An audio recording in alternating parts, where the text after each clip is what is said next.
Show के प्रायोजक है मां भवानी डेकोर प्राइवेट लिमिटेड, मतलब a complete floor solution, new 0 mile Dadar road Muzaffarpur.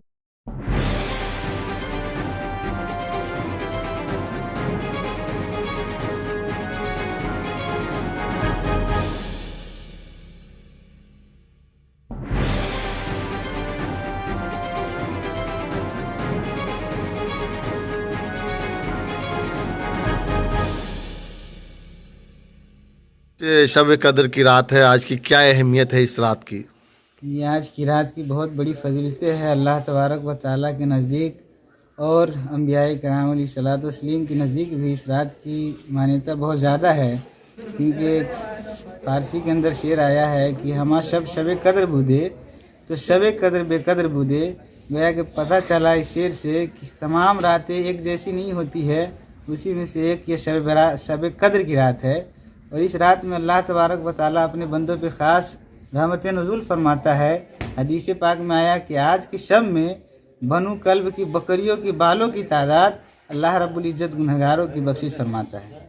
और वही शब आज की रात है जिसमें हम लोग अल्लाह रब्बुल इज़्ज़त की इबादत और रियाज़त के ज़रिए से जितना हो सके उनको राज़ी किया जाए, अपने गुनाहों की मग़फ़िरत और तलाफ़ी हक़ तलफ़ी किया जाए, अल्लाह रब्बुल इज़्ज़त की बारगाह में तौबा किया जाए। ये शब कद्र की रात है, यानी शब बारात की रात। इस रात में अल्लाह तबारक व ताला अपने बंदों से ऐलान फरमाता है कि ए बंदो, तुमको जिन चीज़ों की ख्वाहिश है, अगर तुम नजात चाहते हो मुझसे नजात की तलब करो, मैं तुझे बख्शूँगा। अगर तुम्हें औलाद की ज़रूरत है तो औलाद मांगो, तुम्हें औलाद दिया जाएगा। बेसहारों को सहारा दिया जाता है, गरीबों को अल्लाह रब्बुल इज़्ज़त मालो दौलत से नवाजता है। गोया कि आज की रात अल्लाह रब्बुल इज़्ज़त इतना रहमत का नुज़ुल फरमाता है, हर इंसान का मुरादें और ख्वाहिशें पूरी की जाती है। क्या परिचय हो गया? मेरा नाम मोहम्मद गुलाम रब्बानी है। मस्जिद कहाँ पर ये होगा? मेरा डिस्ट्रिक्ट ज़िला मड़ी पड़ता है, मेरा ब्लॉक बेलसंठ थाना पड़ता है। कौन सा मस्जिद में है अभी? मस्जिद नूरी का इमाम हूँ, यहाँ इमामती करता हूँ। कौन सी जगह? सिसवा। तौबा करने की रात है, क्या कुछ है आज के दिन का मतलब? ये शाबानुल मुअज़्ज़म का महीना है। तमाम महीनों में इस महीने की जो फजीलत है वो अलग है। और आका अलैहिस्सलातु वस्सलाम ने इस महीने के सिलसिले में फरमाया कि शाबान शहरी व रमज़ान शहरुल्लाह, कि शाबान मेरा महीना है और रमज़ान मुबारक ये अल्लाह का महीना है। और रिवायत के अंदर आता है कि ये शाबानुल मुअज़्ज़म के महीना को आका अलैहिस्सलातु वस्सलाम इस तरह से गुजारते थे कि बीबी आयशा सिद्दीक़ा रज़ियल्लाहु अन्हा का फरमान है कि और उम्मे सलमा रज़ियल्लाहु अन्हा फरमाती हैं कि आका अलैहिस्सलातु वस्सलाम को कभी भी लगातार पै दर पै 2 महीने का रोज़ा नहीं रखते हुए देखा सिवाय शाबान के और रमज़ान के। ये 2 महीने लगातार आका अलैहिस्सलातु वस्सलाम रोज़ा रखते थे। और इसीलिए सहाबा को भी मोहब्बत हुई, या सहाबा को भी क्या कहते हैं इसकी चाशनी लगी, तो सहाबा ने भी पूछा कि अल्लाह के रसूल सल्लल्लाहु अलैहि वसल्लम हम भी रोज़ा रखना चाहते हैं, आप नबी हैं, बख्शा हैं, आप मासूम बेगुनाह हैं, तो आप इतना लगातार रोज़ा रखते हैं, हम लोग तो गुनाहगार हैं, हम लोग की मग़फ़िरत का होगा क्या होगा नहीं पता नहीं, इसलिए हमें भी रोज़ा की इजाज़त दीजिए। तो आका अलैहिस्सलातु वस्सलाम ने मना फरमाया कि आप लगातार रोज़ा नहीं रख सकते, इसलिए कि आप में वो ताकत नहीं है जो ताकत अल्लाह ताला ने मुझे अता फरमाई है।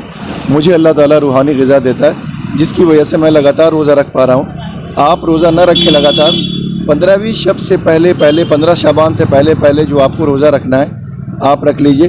15 शाबान गुजर जाने के बाद जो वक्त मिलता है उसको खा पी के तैयार रहिए, ताकि फ़र्ज़ इबादत जो आपके सर पर है, फ़र्ज़ रोज़ा रमज़ान का है, वो बहुत से खूबी अंजाम पा सके। उसके अंदर इस महीने के अंदर शाबानुल मुअज़्ज़म के महीने के अंदर एक मोहतम बिशान रात है जिसको शब बारात कहते हैं, यानी छुटकारे वाली रात है।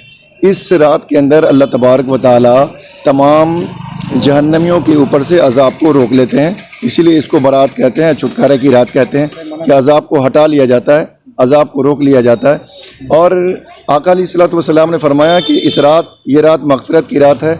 इस रात के अंदर एक कबीला का नाम लिया उन्होंने कि उस कबीले के अंदर जितनी भी बकरियां हैं, जितने भी ऊँट हैं, बकरियां हैं, उनके खाल के अंदर जितने बाल हैं, उतने लोगों की अल्लाह तबारक व ताला इस रात मग़फ़िरत फरमाते हैं। इसलिए मग़फ़िरत की रात है और मग़फ़िरत के लिए इंसान को इबादत करनी चाहिए और मग़फ़िरत की दुआ मांगनी चाहिए, जितना ज़्यादा से ज़्यादा हो, अपने लिए भी और पूरे उम्मत मुस्लिमा के लिए भी, पूरे गुज़रे हुए तमाम मोमिनीन मोमिनात मुस्लिमीन मुस्लिमात के लिए दुआ मग़फ़िरत करनी चाहिए। اور اللہ تبارک و تعالیٰ سے رحمت کے امیدوار ہو کر کے عبادت کرنے کی کوشش کرنا چاہیے. قبرستان پر لوگ جاتے ہیں, اس چیز کو لے کے کیا ہے؟ قبرستان پر جو جاتے ہیں تو سیدنا امام علی رضی اللہ تعالیٰ عنہ سے روایت ہے, وہ نقل کرتے ہیں کہ آقا علیہ الصلوۃ والسلام نے فرمایا کہ جب شعبان المعظم کا مہینہ آئے اور اس کی 15ویں شب پاؤ تو اس میں 2-3 کام کرو. ایک کام کہ رات کے اندر قیام, یعنی پوری رات عبادت کرو, عبادت میں رات کو گزارو, سو کر کے نہ گزارو, عبادت میں گزارو. دوسرا کام قبرستان جاؤ, اس لیے کہ آقا علیہ الصلوۃ والسلام کا فرمان ہے, دوسری جگہ پر روایت ہے کہ فزوروا قبورکم فإنہا تذکر الموت, کہ قبرستان جایا کرو اس لیے کہ اس سے موت یاد آتی ہے. تو موت کو یاد کرنے کے لیے انسان کو قبرستان ایسے بھی جاتے رہنا چاہیے, آقا علیہ الصلوۃ والسلام کی عادت شریفہ تھی, جاتے رہنا چاہیے. اور اس رات کے اندر سیدنا امام علی رضی اللہ عنہ نے فرمایا کہ آقا علیہ الصلوۃ والسلام سے مروی ہے, انہوں نے فرمایا کہ قبرستان بھی جانا ہے اور اگلے دن 15ویں دن کا روزہ رکھو, یہ 3 عمل کر لو, یہ رات کا حق ادا ہو جائے گا. نام بتا دیجیے. رضوان احمد القاسمی, امام تلک میدان جامع مسجد.